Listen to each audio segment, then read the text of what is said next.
Number 3, pag tumatanda na, bawal na yung maraming kinakain. Diba, pag bata tayo, talagang conjugate is, kain na kain, hungry rice, pull-up, bata. Pag tumatanda, talagang dapat konti na kain. Tingnan niyo yung mga taga-Japan. Kaya makapang buhay ng mga Japanese, konti lang sila kumain. Tingnan niyo yung mga bento box nila, diba? Dapat kahit yung isa nila maliit.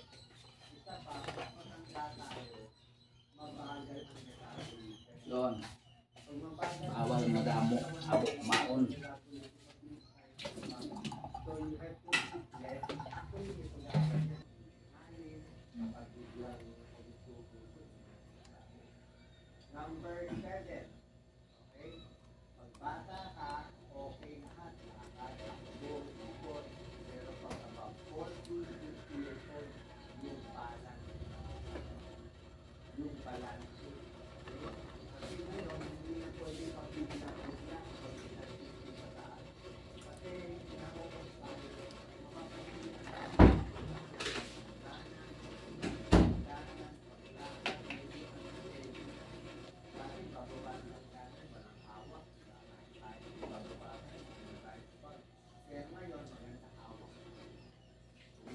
Wala nang magandang umawak.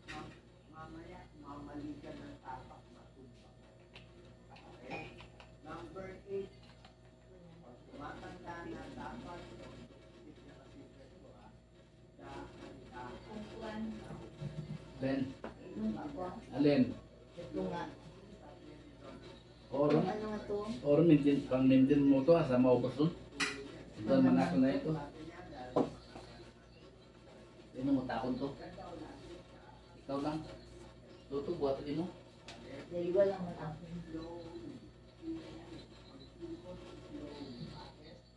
Pag tumatanda tayo, marami silang agulong yung balat mo nawawala. Yung inulong mo mas madalas. Tama, di ba? Pag tumatanda, more vertigo, more kilo. Tumingin ka lang dyan sa baba, tumingin ka lang sa smile. Pero hilo. Biglang ikot. Pero pag bata ka, Hindi. Wala kami ikot-ikot eh. isa pa, makilis na makilis. Yan na. Oras na maliit tapang, matatapilog. Ikot. Tulog ng konti maliit. Disney. Bakit? Maraming diferensya. Matanda, linis. Shoulder. Alam mo, galiin mo na. So, ayan na siya. Manicure yan, guys. Sana hindi ito matanggal.